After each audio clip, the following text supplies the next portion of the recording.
당신의 마음을 소중히 여기는 안산단원 FM.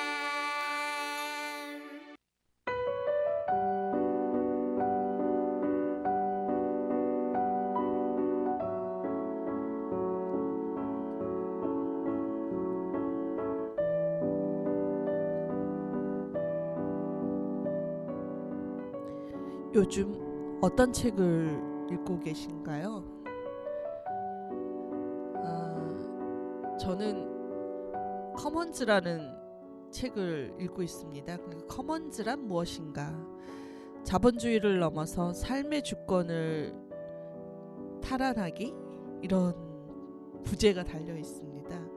한디디라는 저자가 쓴 책인데요. 공동체 라디오를 하면서 공동체에 대한 관심이 더 많아지는 요즘 고민이 많습니다. 진짜 어떤 게 공동체일까라는 고민이요. 청취자분들은 공동체를 무엇이라고 생각하시나요? 커먼즈가 해답이 될지 열심히 읽어보는 중에 이런 구절을 발견했습니다. 커먼즈는 함께 섞고 나누는 활동, 즉 커머닝이다 라는 구절이죠. 그러니까 커머닝이라는 건 공통하기라는 건데요. 그러면서 저자는 이 이야기를 고등학교 시절 싸운 도시락을 함께 양푼에 넣어서 비벼 먹던 그런 이야기로 가져옵니다. 혹시 이런 경험들 있으신가요? 저는 있습니다. 고등학교 때 친구들하고 막 여러 반찬을 한꺼번에 밥이랑 넣어서 숟가락을 막 들고 쓱쓱쓱쓱 비벼서 같이 나눠 먹었었는데요. 이때 꼭 안 싸우는 애들이 있죠. 숟가락만 들고 나타나서 같이 먹어도 누구 하나 뭐라 하지 않습니다.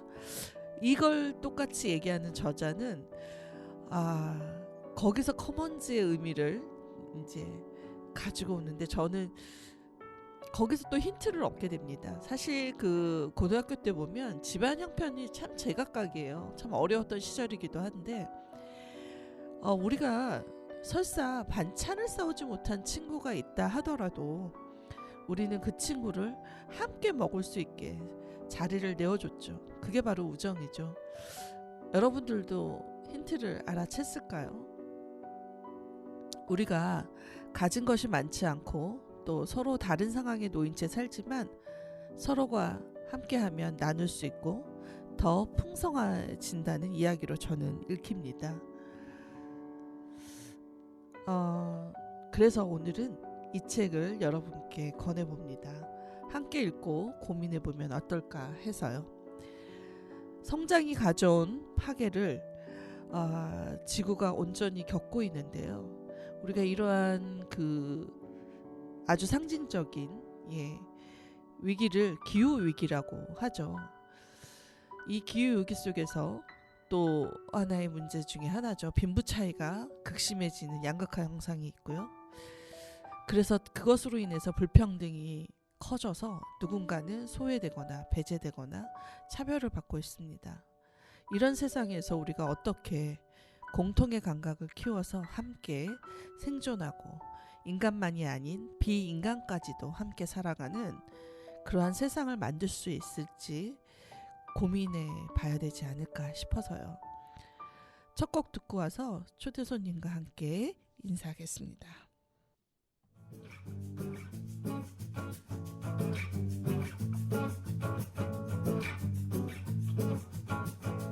내가 어른이 된다면 어떤 모습일까? 멋진 남자친구와 영원한 사랑을 맹세했을까? 내가 어른이 된다면 만화에서 보던 악당들과 정의를 위해 맞서 싸우며 어리고 약한 것들을 지키고 있을까? 애초에 나쁜 사람이란 존재하지도 않고 달고 다른 이름의 이해관계 속에서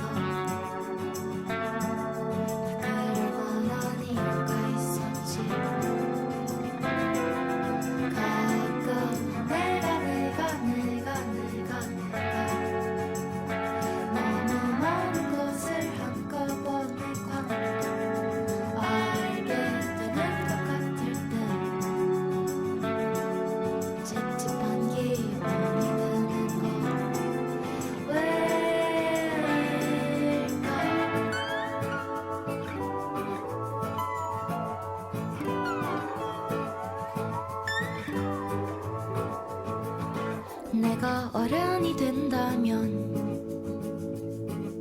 사랑이란 단어 앞에 두고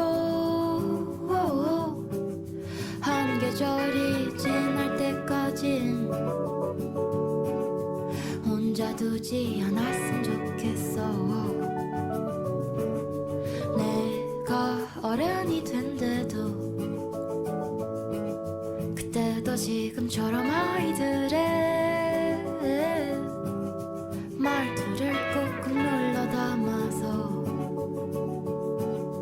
마음으로 말하고 싶어.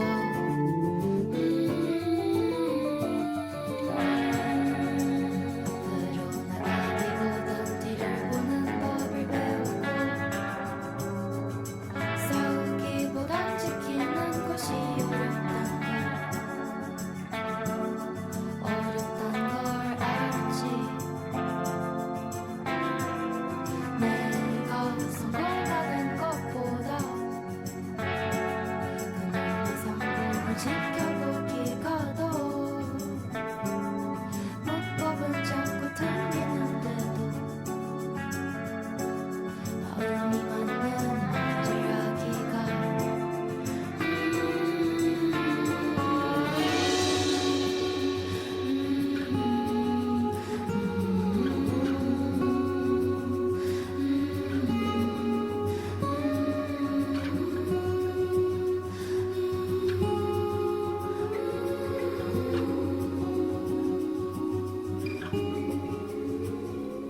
나는 그렇게 싸우는 법은 잊어버렸네. 나는 그렇게 이기는 법은 잊어버렸네. 나는 그렇게 싸우는 법은 잊어버렸네. 지는 것이 이렇게 어려울 줄이야. 네, 김뜻돌의 네, 그 어른이 된다면이라는 노래인데요. 가사 하나하나가 좀 음미하게 되는 부분이 있네요. 네, 김뜻돌의 어른이 된다면. 네, 듣고 왔습니다. 자, 이제 초대 손님을 본격적으로 모실 텐데요. 네, 마이크를 좀 가까이 해주시면, 예, 땡기세요. 마이크를 앞으로. 네, 네, 작년에 출연하시고 또 올해 이렇게 출연하셨는데 어서 오십시오. 안녕하세요. 네, 반갑습니다. 또 왔습니다. 네. 인사해 주시죠. 본인 이름도 얘기해 주시고, 네, 하시는 일도 예, 소개해 주십시오. 예, 저는 뭐라 그러지? 예술가예요. 네. 준박이라고 합니다. 네, 네. 캐나다에 살고 있고요. 네. 우리 정혜실 선생님과는 어떻게 인연이 어떻게 맺어져서 이 한국에 올 때마다 선생님께 제가 빌붙어서 아니요, 비를 붙다니요. 연락 주셔서 너무 감사하죠. 이렇게 단원 FM에 또 두 번째 출연하게 됐습니다. 네. 너무 반갑습니다. 네. 그 뭐 또 대학에서 또 교수로 있으시죠? 토론토에서 네. 지금 대학교 두 곳에서 가르치고 있어요. 하나는 토론토 대학이고 네. 하나는 온태리오 예술대학. 네. 두 군데서나. 예, 열심히 뛰고 있습니다. 다 센 대학들 아닙니까? 그렇죠. 네. 저 자랑 같지만 그래도 캐나다에서 좀 네. 이름 있는 대학들입니다. 네, 네. 네, 이제 한국에 이제 오시는 게 이제 그냥 오시지는 않잖아요. 뭐 그냥 여행 때문에 오시지는 않기 때문에 항상 뭔가를 가지고 오셔요. 프로젝트 거리를 들고. 이번에는 어떤 프로젝트를 또 하시려고 이렇게 거리를 갖고 오셨을까 궁금해지네요. 네. 이번에는요. 네. 말씀하신 대로 이렇게 예술인이 네. 그 여행가처럼 자유롭게 올 수는 없잖아요. 네, 네, 그렇죠. 뭐 그렇다고 해서 일부러 프로젝트를 만드는 건 아닌데 네, 네, 기회가 네. 생기면은 네, 네. 제가 어떻게든지 그 기회를 잡아보려고 네. 노력을 하죠. 네. 그래서 그게 작년에 캐나다하고 네. 한국하고 네. 60주년 수교 기념으로 네. 한국에 있는 아르코하고 네. 캐나다에 있는 또 예술 캐나다 아트 카운슬이라고 하는 데서 네, 네. 같이 수교로 프로젝트를 시작했어요. 그래서 네. 제가 그거를 신청을 해서 됐어요. 그러니까요. 그래서 작년에는 이제 리서치하는 그걸로 하고 네네. 그리고 올해는 또 이제 프로덕션으로 또 네. 그 공고가 또 떴어요. 아. 그래서 제가 또 신청했죠. 리서치를 잔뜩 해갔는데 결과가 나와야죠. 그렇죠. 근데 또 한국에 오려면 돈이 들잖아요. 네, 그렇죠. 그리고 같이 시작한 작가들도 네. 왠지 제가 책임을 져야 될 것 같은 느낌. 그렇군요. 그래서 신청을 했어요. 네, 근데 네. 또 됐어요. 너무 축하드려요, 진짜.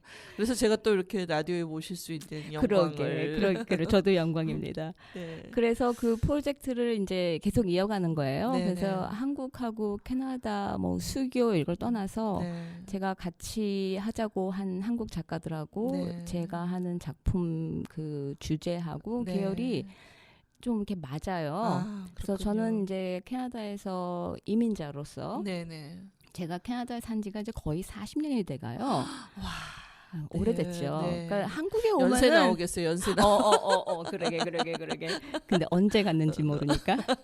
근데 네. 그래서 한국에 오면 약간 좀 불편한 것도 있고. 그렇죠. 그러니까 그 한국 사람이냐, 뭐 캐나다 사람이냐, 뭐 이런 거에 대한 얘기가 항상 머릿속엔 있지만 네. 또 그렇다고 해서 맨날 뭐 스테레오타입한 그런 작품들은 하기는 싫고 그리고 네. 제 생각에는 제 상황이 한국 사람도 아니고 캐나다 사람도 아니라는 게 아니고 네. 저는 캐나다 사람이고 네. 또 한국 사람이고 네. 그 중간 지점이 진짜 유니크한 네. 곳이거든요. 네. 그래서 캐나다에서 태어난 사람들은 한국 사람이라도 좀 한국을 많이 벗어났죠. 네, 근데 네. 저 같은 경우는 여기서 자라다가 네. 캐나다로 갔기 때문에 네. 그 문화적인 것과 뭐 언어 뭐 이런 네. 습관 이런 것도 아직도 한국적인 게 있으면서 네. 캐나다에 40년 사니까 네. 또 캐나다에 같은 것도 네. 흡수했지요. 네. 그게 되게 유니크하다고 생각해요. 네. 그래서 거기에 대해서 항상 질문을 던지고 네. 그런 거를 너무 이렇게 남들이 항상 얘기하는 뭐 있잖아요. 맨날 듣는 얘기. 네. 네. 그런 거 말고 조금 더 진짜 내가 살면서 경험한 네. 거를 작품으로 내고 싶어서 항상 그거에 대해서 고민을 많이 하거든요. 네. 그래서 이번 기회에도 작년에는 이제 이름을 가지고 네. 우리 이민자들이 겪는 것 중에 하나가 이름이 특이하니까 네. 사람들이 뭐 어떻게 스펠링을 하냐, 뭐 발음이 발음도 어렵다. 발음도 막 이상하게 자기 마음대로 고치고 뭐 와. 그런 거에 대한 얘기를 모으다가 네. 이제 그것도 한 2년 정도 지금도 계속 모으고 있어요. 네. 근데 그런 거를 하다가 생각해 보니까 뭔가를 그 과정에서 잃은 게 있잖아요. 그래서 지금 하는 프로젝트는 그 잃은 것이 무엇인가. 그거를 잃으면서 뭔가를 새로 얻은 게 있나 아니면은 잃을 과정에서 무엇 때문에 잃게 됐는가. 그게 이민자일 수도 있고 지금 이제 캐나다하고 한국하고 교류이기 때문에 저는 또 한국의 근대사를 잘 몰라요. 그럴 수 그래서 있죠. 근대사를 네. 공부를 하면서 네. 그 이뤄져 가는 과정과 잃은 것과 네. 그런 역사에 대해서 지금 조금 공부도 하고 네. 네. 작품도 시작하고 있어요. 한국에서 오래 산다고 해서 근대사를 잘 알고 있지는 않아요. 학교가 가르쳐주는 건 너무 제한적이고 그러니까. 저는 나이 들수록 하나씩 발견해가는 것 같아요. 그러니까 일단 대학원이라는 과정은 학부와 달라서 배운 대로 하는 곳은 아니잖아요. 그러니까 자기 스스로가 연구의 길을 가다 보니까 그렇죠. 관련 책들을 읽으면서 내가 모르는 세상을 발견해 나가는 과정인데 안타까운 건 좀 다른 세계에 있는 사람들은 일찍이 그것을 어려서부터 고민하고 자기글화하고 말하고 뭔가 표현하는 그런 걸 좀 어릴 때부터 해왔다라 그러면 한국은 좀 많이 그 획일화된 교육 속에서 억눌려진 채로 그래서 그걸 모르고 막 성장하다가 이제 대학 가면 폭발하죠. 막 내가 몰랐던 게 막 이런 게 있어. 막 이러면서 놀래서 이제 막 거리로 뛰쳐나오고 데모하고 그렇죠. 이렇게 해서 이제 민주주의가 된 이후에 이제 우리의 삶이 지속되고 있는데 아직도 완전 완벽한 민주주의는 아니어서 여전히 아쉬움이 많고. 그렇죠. 그다음에 이제 저번에 왔을 때 키무라별 선생님이 같이 왔어가지고 네. 그 이름에 관해서 얘기했는데 이번에 디아스포라 영화제에서 봤어요. 로비에서 만났어요. 아. 로비에서 너무 우연하게 막 먼저 아는 척 해주셔가지고 반가웠겠어요. 네. 그래서 그 디아스포라 영화제에서 이번에 제가 봤던 것 중에 AMC 팩토리 아시잖아요. 거기서 이제 그 영화를 만드는 프로젝트를 그 이주민 청년들하고 한 거예요. 근데 거기에 고려인이 나오시는데 우즈베키스탄에서 살다가 온 고려인 청년인데 그러니까 전 할머니의 아버지는 독립운동이나 기타 여러 핍박에 의해서 러시아로 연해주로 갔지만 러시아에서 강제 이주당해서 또 우즈베키스탄으로 보내주고 근데 또 키르기스탄에서도 살기도 했고 그래서 할머니에게는 엄청난 그 삶의 여정이 있고 이 친구는 이제 우즈베키스탄에서 쭉 자라서 한국에 왔으니까 정체성에 대해서 기존의 그냥 이주민 관련한 정체성은 되게 그 얇다고 할까 우리가 얘기하는 맞아요. 방식이 예. 근데 이 친구는 고향에 관한 질문으로 그 시작을 하는데 고향에 대한 이야기는 있는데 내가 죽고 싶은 곳에 대한 이야기가 없다라는 얘기를 하더라고요. 나는 우즈베키스탄에서 죽을 건지 이 한국에서 죽을 건지 근데 제 남편의 고민이기도 하거든요. 그러니까 굉장히 그 명확하게 자기 민족성을 난 파키스탄 사람이야 라고 하는 사람들은 자기 죽은 몸을 파키스탄으로 보내서 묻게 해요. 냉동관에 실려서. 아니면 여기에 무슬림끼리 만든 이제 그 죽은 자들을 위한 예. 땅을 사서 묻기도 하고. 근데 저희 남편은 내가 내 몸이 죽은 후에 파키스탄을 보내지면 누가 와? 그렇죠. 그게 무슨 의미가 있어? 우리 동떨어지게 자녀애들에게? 되는, 그렇죠. 그 얘기를 해서 저는 사실 남편의 사후가 고민이에요. 저는 화장을 해도 되고 저희 아버님은 다 시신기증을 하셨거든요. 연세 세브란스 병원에. 예. 부모님이 다. 예. 그래서 그렇게 저희는 그냥 자기 몸마저도 약간 기독교적인 사고가 있으셔가지고 그 몸이 뭐가 그렇게 중요하냐 이러시면서 했는데 저는 되게 많이 울었거든요. 왜 본인의 그 바디를 그렇게 누군가에게 난도질 당하게 막 그런 상상을 하면 화가 나거든요. 근데 이제 그렇게 의미를 두는 건 우리가 어떤 그 몸에 대한 어떤 물질성을 굉장히 이렇게 소중하게 해온 어떤 전통적 사고도 있는 거죠. 근데 이제 아버님은 본인이 아프셔서 돌아가셨는데 그건 기여할 수도 있는 거니까라고 생각하고 자녀들에게 부담을 주지 않겠다. 대단하신 분이네요. 나를 무덤까지 찾아오는 것조차도 힘들 텐데 그런 아마 그게 이제 제가 너무 믿을 만한 자식이지 못해서 그랬나 싶기도 하고 막 그렇거든요. 근데 지금 고향 얘기하셨으니까 제가 저 프로젝트 중에 한 부분이 저희 그 친할아버지 댁에 어떻게 해서 가게 됐어요. 그냥 궁금했어요. 저는 친할아버지 댁에 아주 어릴 때만 갔고 아버지도 친할아버지 그러니까 할아버지 댁에서 떠나서 어릴 때 고등학교 초에 혼자 나와서 사셨거든요. 그래서 잘 몰랐어요. 그래서 어떻게 이제 저희 할아버지가 유교 학자라는 건 알았는데 뭐 그 집도 보고 최근에 들어보니까 뭐 문화재가 됐다고 하더라고요. 그래서 궁금하고 그래서 가봤어요.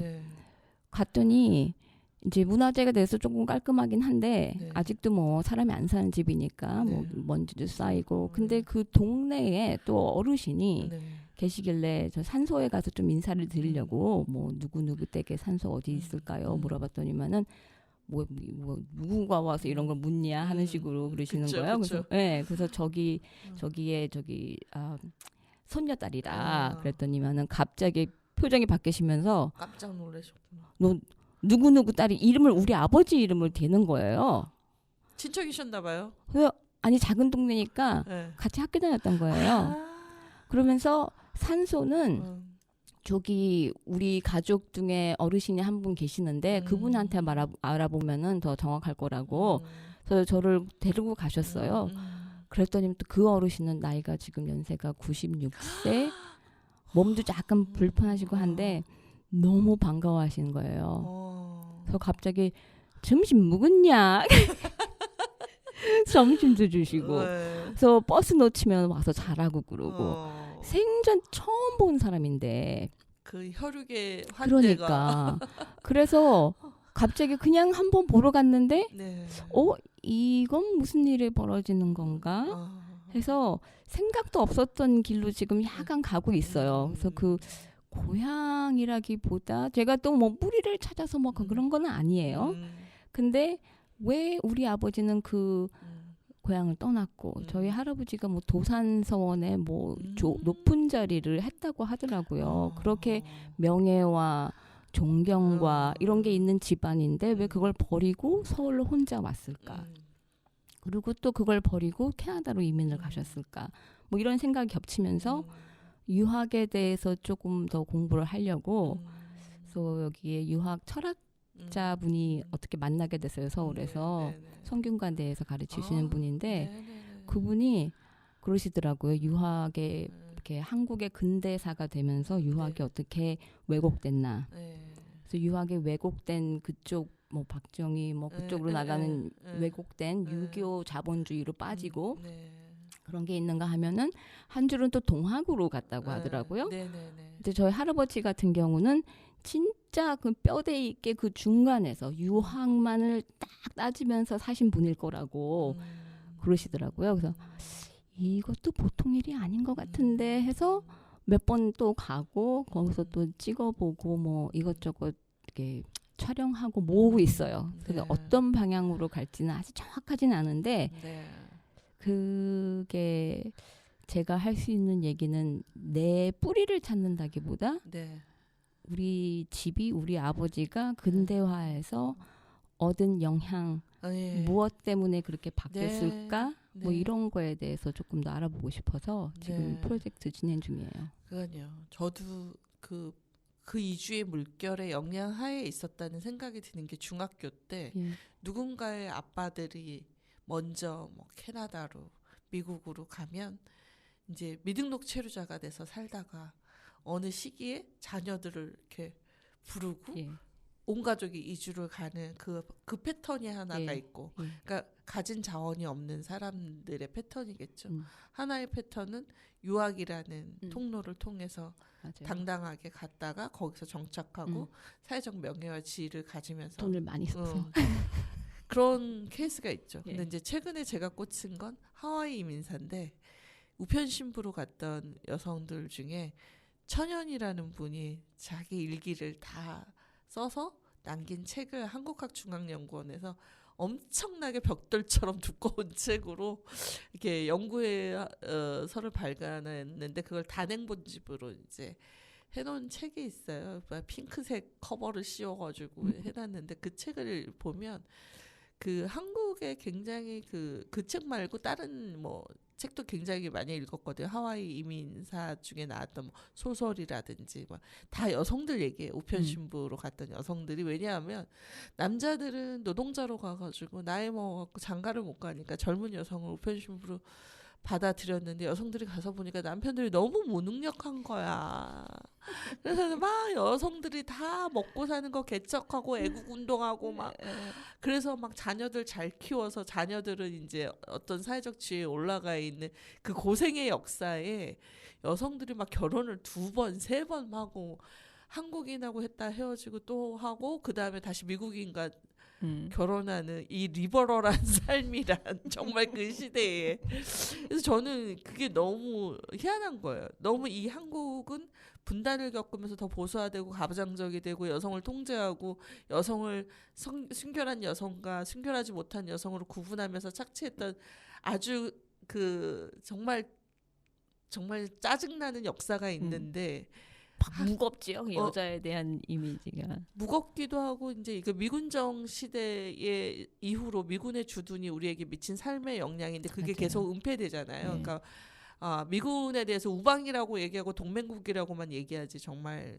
그 실제 우리 삶에 어떤 영향을 미쳤는지 그거에 대해서 적나라하게 이야기되지 못하고 있는 현실인 거죠. 그러니까 뭐 학자들하고 몇몇의 사람들이 이야기하지 솔직히 활동가 아니고 학자 아니면 이 이야기에 대해 관심 있는 사람 일도 없고요. 그렇죠. 네, 그래서 이제 와서 미군 위안부라는 말을 붙여서 이야기하게 되는 것도 굉장히 다른 거든. 그러니까 일본 위안부에 대해서는 굉장히 민족적 감정으로 대하는데 미군 위안부에 대해서는 아무 생각이 없는 거죠, 남성들이. 맞아요. 그러니까 이런 그 여성의 몸을 통해서 추적해 봤을 때 저는 이제 전 세계에 가 있는 한국 여성들의 삶이 너무 궁금한 거죠. 거꾸로 예. 이주해온 삶이라기보다 왜냐하면 제가 국제 결혼하고 뭐 예. 제가 이민자와 살아와 보면서 예. 또 하와이에 가 있는 여성들의 이야기를 듣다 보니까 이제 우리 한국의 근현대사. 근데 사실은 근현대사를 읽어보면 그 여성들이 그 당시에 그 일제 치하에 있었어도 엄청 굉장히 사고하는 게 지금 페미니스트보다 훨씬 되게 강력한 사고들을 많이 하면서 자기 주장들을 펴오고 글을 써왔거든요. 근데 그게 똑 잘라져 있어요. 단절. 그러게. 네. 그리고 저희 그룹 멤버 중에 한 분도 내방 가사를 가지고 지금 연구하는 작가분도 한 분 계시고 네. 그 내방 가사를 통해서 여성들이 어떻게 자기 주장을 펼쳤고 네. 그걸 또 어떻게 또 자기 자녀한테 자기 딸한테 전해줬나 그리고 이제 동학으로 어떻게 이어졌나 그런 거 연구하는 작가분도 한 분 계신데 네.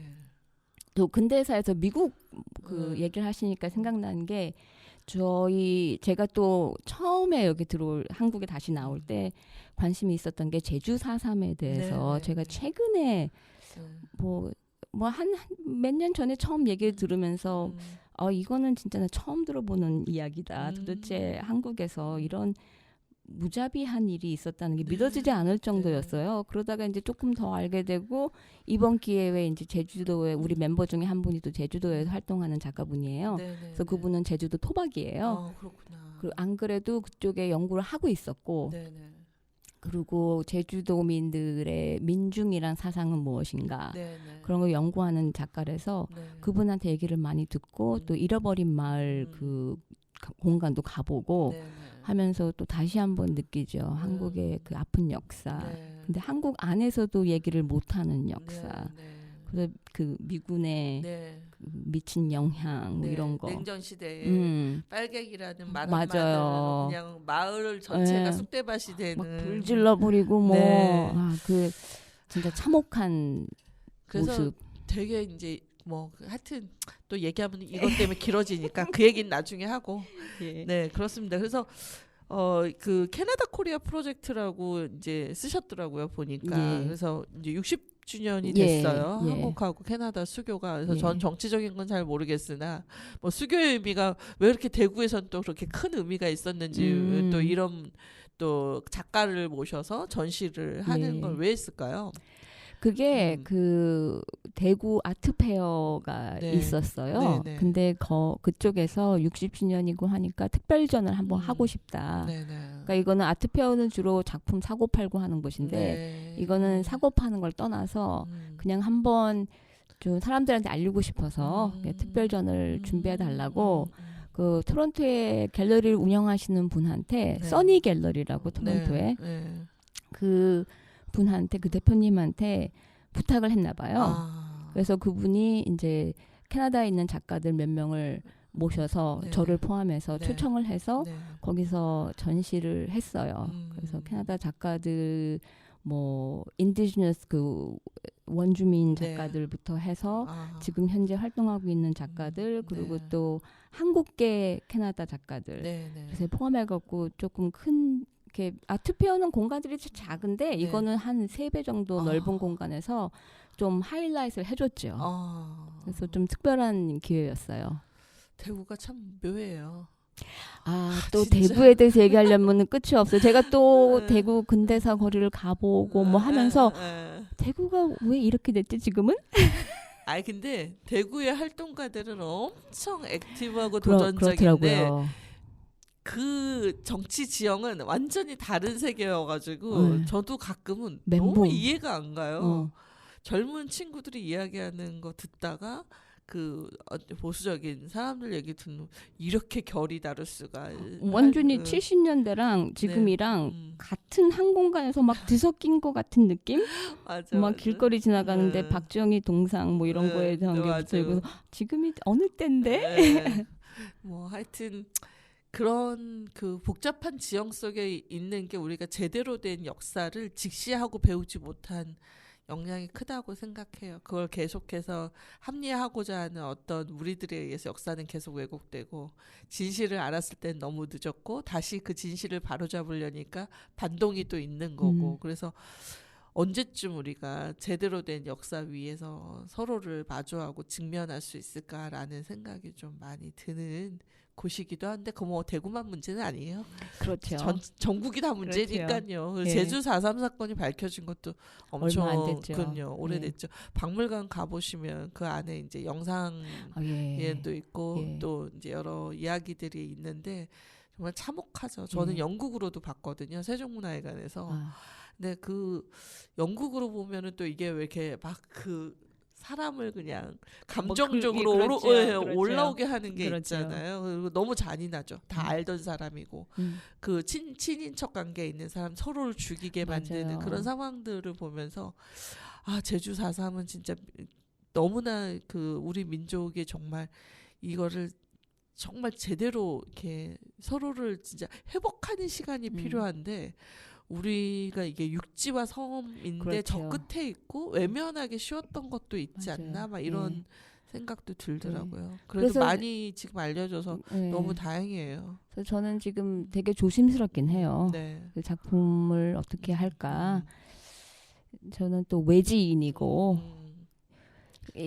그게 좀 진짜 조심스럽더라고요. 여러 작가들 작품도 보고 거기 고현주 작가님 아실지 모르겠는데 그분 사진하고 이야기로다가 작품을 진짜 아름답게 늘 돌아가셨는데 아름답게 작품을 푸신 작가님 작품도 보면 생각 많이 하게 되고 지금도 한강이 쓴 작별하지 않겠다 책을 읽고 있거든요. 그래서 이런 진짜 디테일하고 진짜 가슴 아프고 역사에 진짜 뭐라 그러지 깊게 파여 있는 이런 거를 내가 외지인이 어떻게 어떻게 풀어간다, 어떻게 내 작품에다가 표현을 할까 또 조심스러워요. 네, 조심스러운 건 있지만 사실 우리가 또 그 거리를 둘 수 있는 사람이 볼 수 있는 것도 있다라는 생각도 들어요. 그런 생각을 가지고 지금 좀 밀어붙이고 있어요. 그 안에 살고 있어서 더 말할 수 없는 사람들도 있을 거예요. 왜냐하면 이 이야기가 누구의 이야기고 내 아는 사람의 이야기가 될 때 더 힘들잖아요. 그렇죠. 그러니까 그럴 수도 있고 제가 아는 예멘 난민으로 왔다가 그 단편 영화 만들었던 친구가 그 제주에서 상도 타고 그랬었는데 그 친구는 자기 난민의 시각으로 제주 4.3을 보면서 난민이 된 이유가 내전으로 인해서 난민이 된 거라 훨씬 더 풍성하게 짧은데 굉장히 잘 만들었거든요. 근데 예멘 난민은 더 외지인이잖아요. 그렇죠. 그런데 그걸 바라볼 수 있는 시각은 자기가 겪은 분쟁과 거기서부터 도망쳐 와서 생존한 자로서 그러면서 예술적 감각을 통해서 이제 그걸 그려내고 자기의 부족한 언어적 장벽을 해소하기 위해서 이제 뭐 여자친구가 제주 4.3을 연구하는 또 외국인이었던 거예요. 그 친구 도움을 받고 또 한국인의 또 도움도 받고 이렇게 해서 만들었는데 저는 그 단편 영상 너무 좋게 보고 있거든요. 그래서 이거 저도 사실 그런 게 있었던 것 같아요. 이 문제는 우리만이 얘기할 수 있지만 이런 폐쇄적인 어떤 사고를 예전에 했었던 것 같은데 그건 아닌 것 같고 누가 쓰든 근데 이제 조심스러운 건 제대로 해야 되니까 그렇죠. 그게 어렵죠. 네, 얘기 나누다 보니까 어느새 시간이 훌쩍훌쩍 가고 있습니다. 그래도 쉬는 겸 또 우리 그 나우 히어라고 김목인 씨 노래 또 듣고 와서 이제 본격적으로 요 예술 작품 외에 아주 중요한 얘기가 있어요. 그 이야기를 나눠보도록 하겠습니다.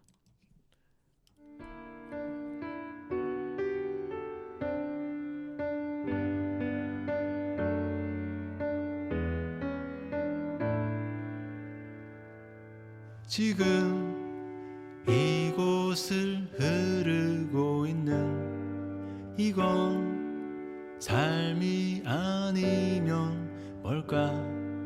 방금 들이쉰 이 공기와 햇빛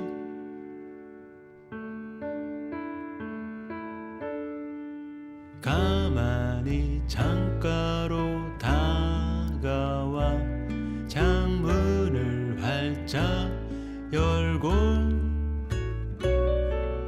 이미 내 곁에 와 있는 이 삶을 만져보네.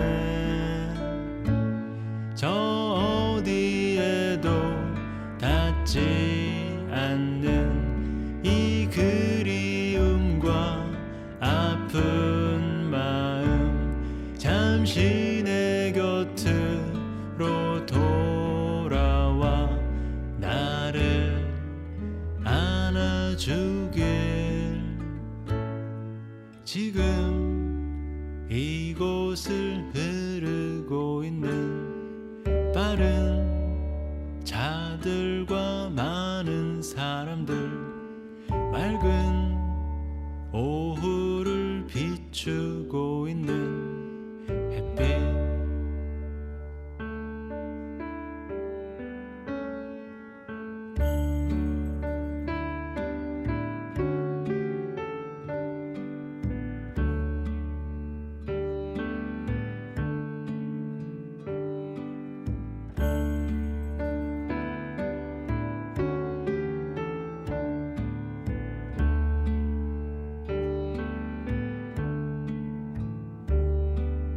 가만히 창가로 다가와 창문을 활짝 열고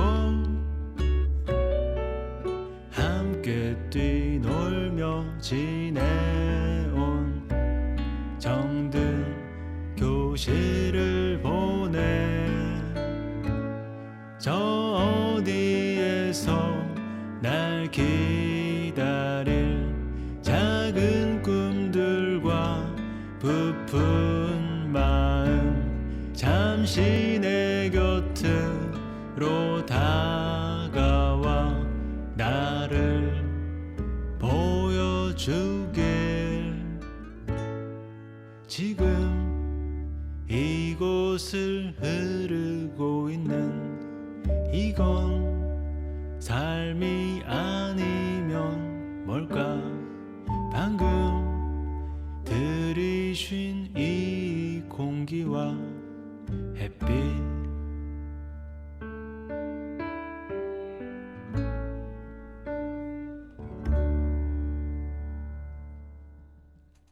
네, 김목인의 Now Here를 듣고 왔습니다.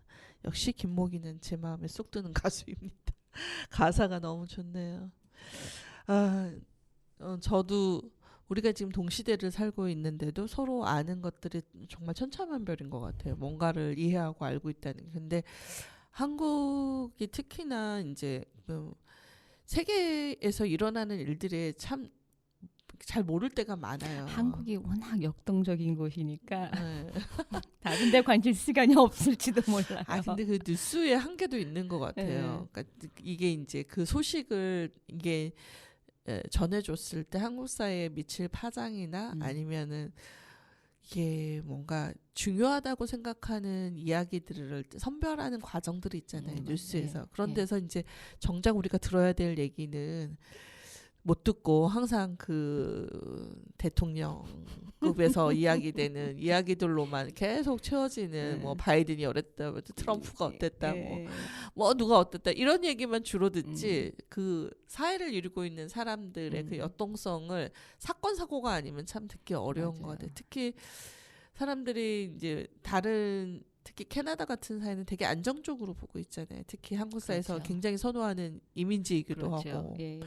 근데 이제 제가 선생님의 막 요즘 뭐 하시나 이렇게 하고 봤다가 깜짝 놀란 게 있어요. 저는 예술가로서의 선생님만 너무 이렇게 보고 있었나? 선생님의 어떤 액티브함은 잘 못, 그러니까 인식은 그렇게 하고 계시는 건 알지만 실제 이제 행동에 나서 시위를 한다던가 뭐 집회를 한다던가 협상을 한다던가 이런 상상의 지점은 없어가지고 그래서 선생님이 최근에 이제 그러한 일에 연루됐다는 걸 깜짝 놀라고 보고서 이번에 나오시면 꼭 물어봐야 되겠다 막 이러는 건데요. 영어로는 OCADFA라고 써 있더라고요. 요거는 뭐 어떤 약자일까요? 그거는 이제 OCAD는 이제 OCAD, Ontario College of Art and Design University. 그래서 제가 가르치는 온태리오 예술대학이고 FA는 Faculty Association이에요. 그래서 이제 교수진들의 협회 같은 것이네요. 그렇죠. 근데 그게 노조예요. 노조군요. 예. 이 유니온이라는 말을 안 쓰고 어소시에이션으로 쓰는군요. 이 학교는 약간 좀 유니크한 케이스예요. 우리가 예술대다 보니까 이런 게 노조가 교수진을 대표하는 노조가 있어요. 근데 우리는 거기에 참여 안 하기로 하고 우리끼리 Faculty Association 해서 노조 활동을 따로 해요. 그 예술대에서 원하는 것과 네. 보통 다른 종합대학에서 원하는 거는 좀 차이가 있어요. 아, 그렇군요. 그 클래스 사이즈를 봐도 네. 예술대에서는 30명 넘으면은 너무 큰 거예요. 아, 실습을 해야 되는데 사람이 많으면 그 클래스룸에 30명이나 있으면은 지도가 움직일 수- 어렵죠. 그렇죠. 예. 근데 종합대학교 30명이면 아주 작은 클래스죠. 그렇죠. 그러니까 우리가 싸우기 힘들어요. 아. 거기에 맞춰서. 아, 그래서 우리는 그냥 우리끼리 다른 아. 이유도 많지만 아. 그런 게 뭐라 그러지 현실적인 이유 때문이기도 하고 그래서 네. Faculty Association이 노조예요. 아, 그 오켓 그러네요. 학교에서는. 그러니까 예술대학의 교수 노조라고 예, 보시면 되네요. 예. 그리고 이제 소셜 미디어 데이 of 예. action for contract worker라고 예. 돼 있어요. 그래서 예. 제가 보통 SNS는 항상 부정적으로 뭐 자기 PR이나 하고 뭐 이런 건데 소셜 미디어 액션이라는 말 자체가 이제 저희도 많이 하죠. 액션은 많이 하지만 그렇게 명명하진 않았던 것 같아요.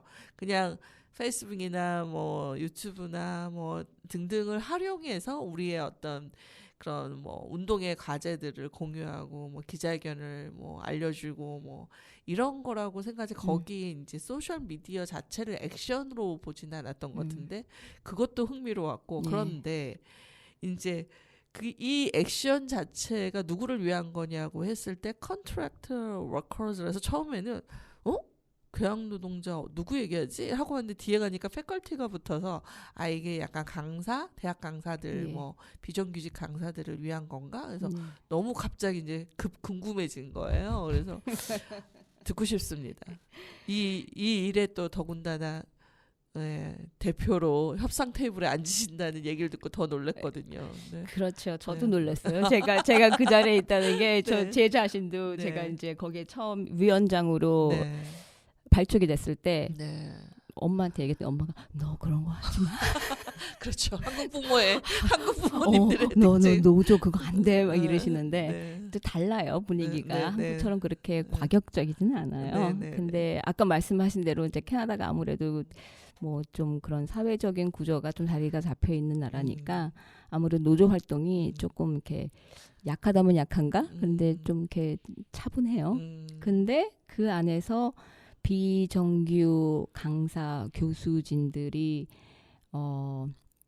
많은 차별을 받죠. 네. 봉급부터 시작해서 그리고 시큐리티 같은 것도 뭐 몇 년 하고 나면 끝나고 뭐 컨트랙이 리뉴 안 되고 뭐 그런 경우가 파다하니까 네. 그러니까 사회보장이 이제 제한적이라는 그렇죠. 거죠. 대학에서 그 혜택 받을 수 그렇죠. 있는 게. 예.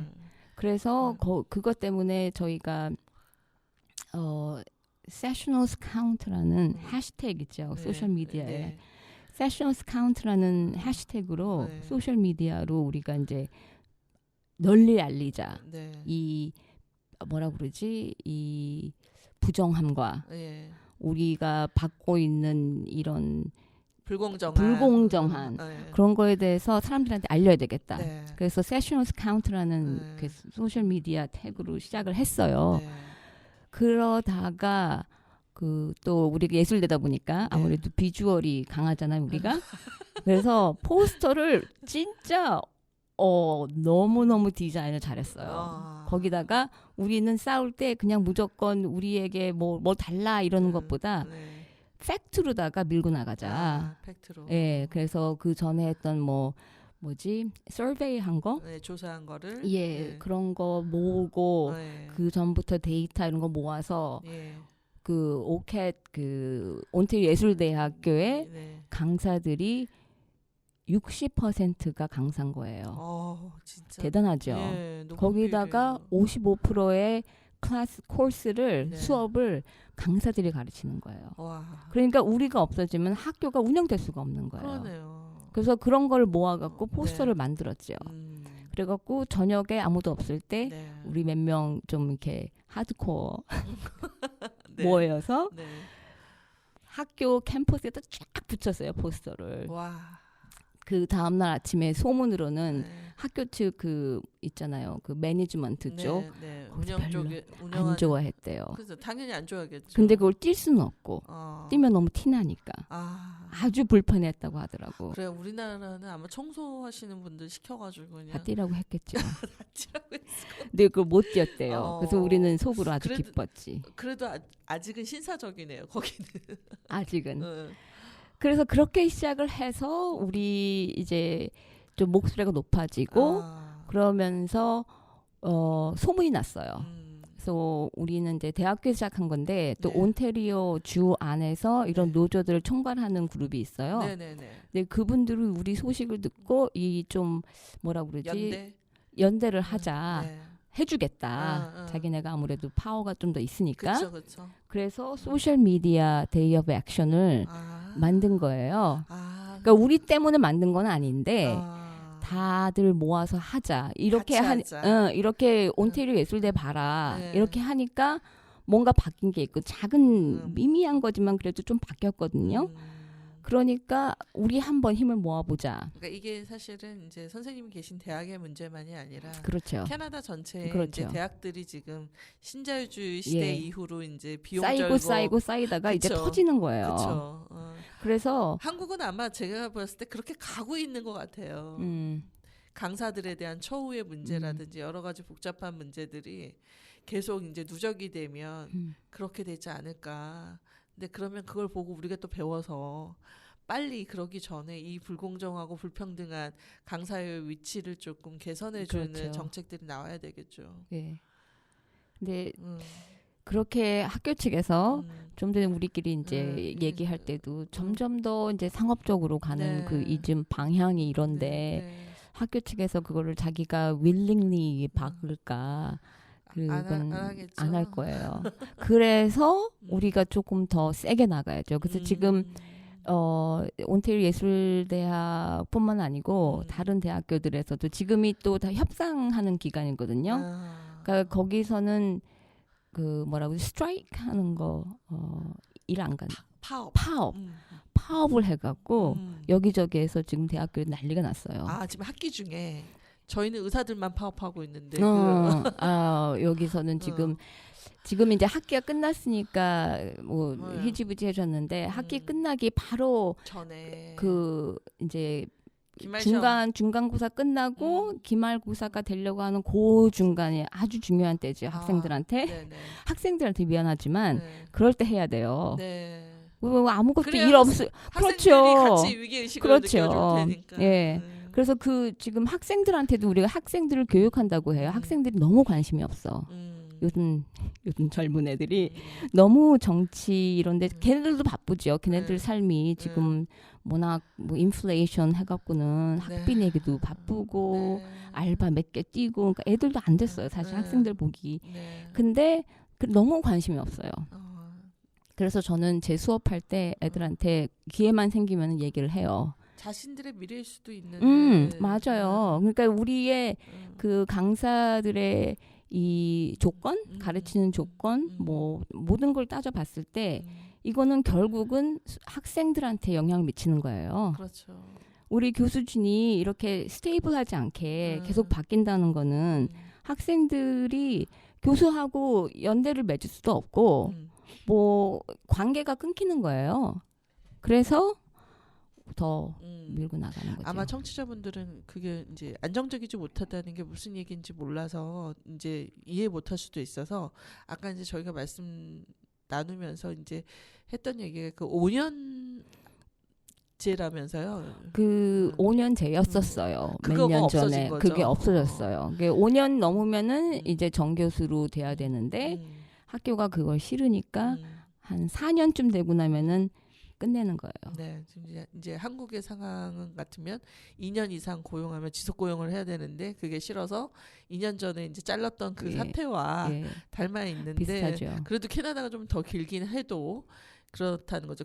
이제 그것에 대한 이유를 설명하는 학교 측의 이야기가 너무 어이가 없었는데. 아, 맞아요. 학교 측에서 그렇게 하는 이유 중에 자기들이 이제 사실은 돈이 문제지만 자기들 얘기로는 나이 들고 오래 가르친 교수들이 이제 주로 백인 남자 교수가 많아요. 지금도. 네. 그러니까 그런 사람들을 간다고 하나? 그래서 조금 더 여성, 유색인종, 뭐 네. 다양한 네, 사람들을 새로 뽑아서 학교의 교수진들을 다양하게 만든다 네. 하는 게 이유였어요. 명목은 그렇지만 그렇죠. 속내는 그렇죠. 다른 거죠. 그렇죠. 네. 그리고 제 생각에는 아무리 음. 그래 뭐 다양하게 사람들이 교수진을 모으는 건 중요하죠. 네. 교육에도 중요하고 뭐 사회 반영을 하는 거고 사회적 반영인 거고 네. 그렇다고 해서 10년 가르치던 교수가 갑자기 교수 자리를 입는다? 그거는 또 말이 안 되죠.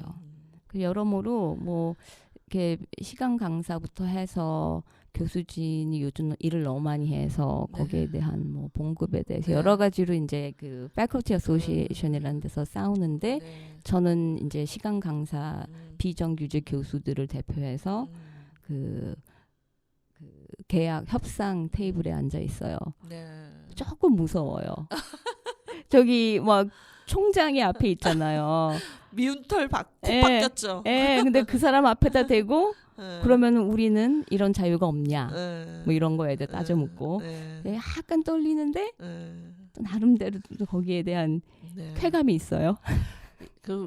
그리고 이민 한 40년 되셨으니까 이제 언어적인 장벽이 없으시니까 이렇게 내 권리를 주장하기가 훨씬 쉬워지신 것도 있는 거잖아요.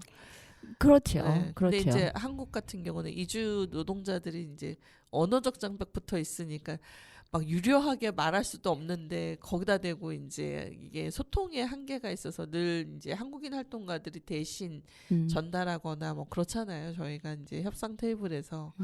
그래서 이제 그게 어떻게 보면은 같은 이민의 삶을 살아도 이게 이제 언어가 한 40년이나 돼야 이제 막 싸울 만큼의 너무 자유로움이 대표까지 가셨으니 정말. 그리고 제가 이제 지금 온태리오 예술대학에서 가르치기 전에도 네. 다른 대학에서 오래 가르쳤어요. 네, 네. 그러니까 거기에 대한 그 노하우가 좀 있고 네. 아무래도 경험이 있고 네. 또 이 학교 책에다가 제가 할 수 있는 말은 다른 대학교에서는 이렇게 하는데 비교해 줄 수가 있고 예술대학에서는 왜 이러냐 뭐 이런 거를 좀 끄집어낼 수 있는 나름대로의 이렇게 쌓인 게 있으니까. 그러니까 이게 이제 그런 게 있는 거죠. 사실 정말로 그 학교의 어떤 쇄신을 위해서 이제 리뉴얼 한다면 쇄신이잖아요. 그러면 그래서 젊은 학자들이 막 들어와서 새로운 이제 이론도 더 많이 이야기하거나 뭐 예술적으로는 더 이제 새로운 뭐 이런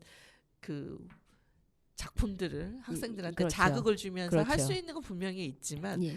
그런데 되게 웃긴 게 정교수 위치에 있는 사람들은 늙은 또 이렇게 얘기하면 안 되겠죠.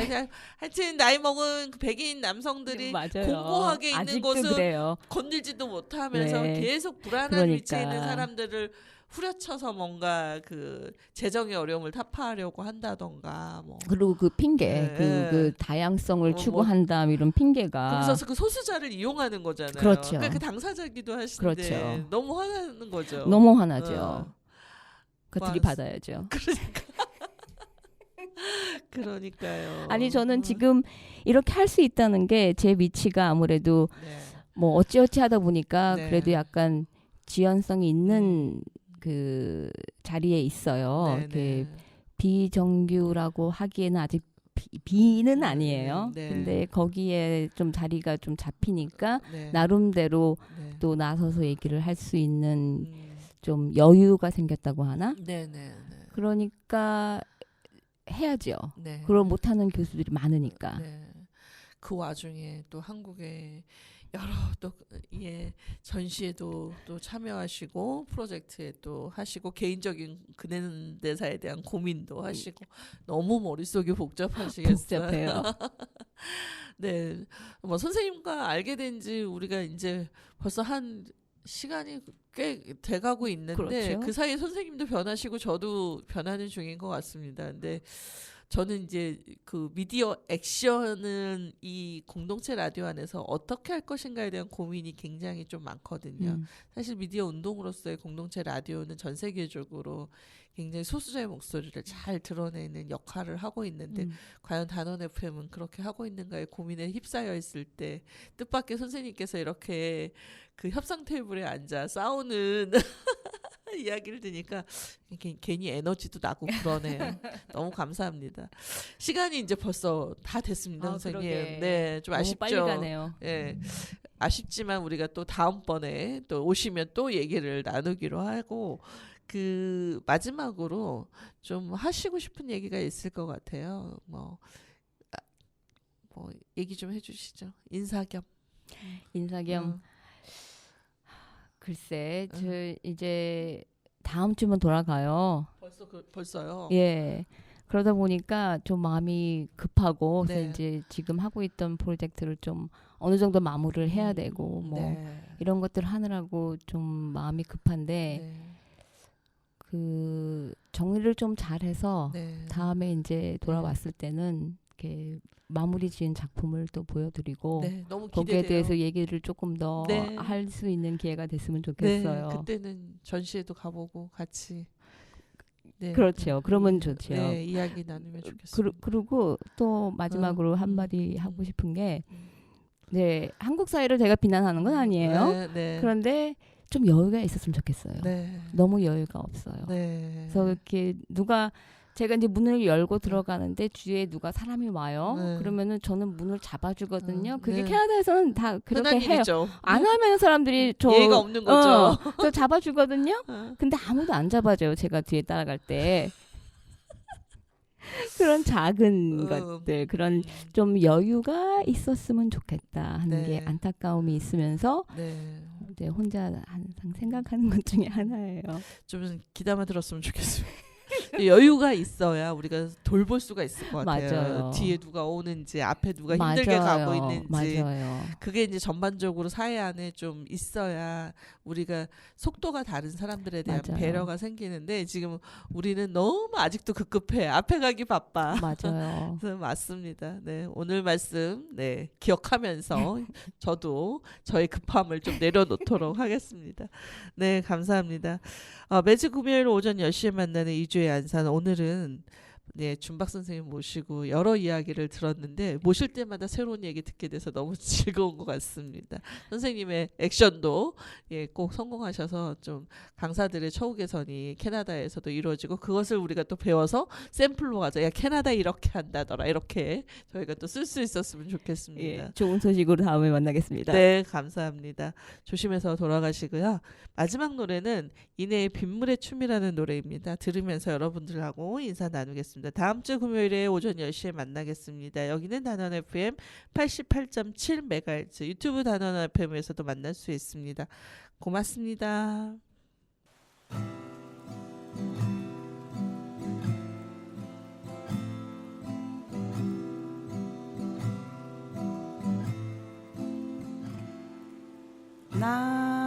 나무를 적시고 땅속을 지나 작은 물에서 큰 물로 흘러가는 춤 구름을 타고서 바람에 실려 흘러 나를 먹이고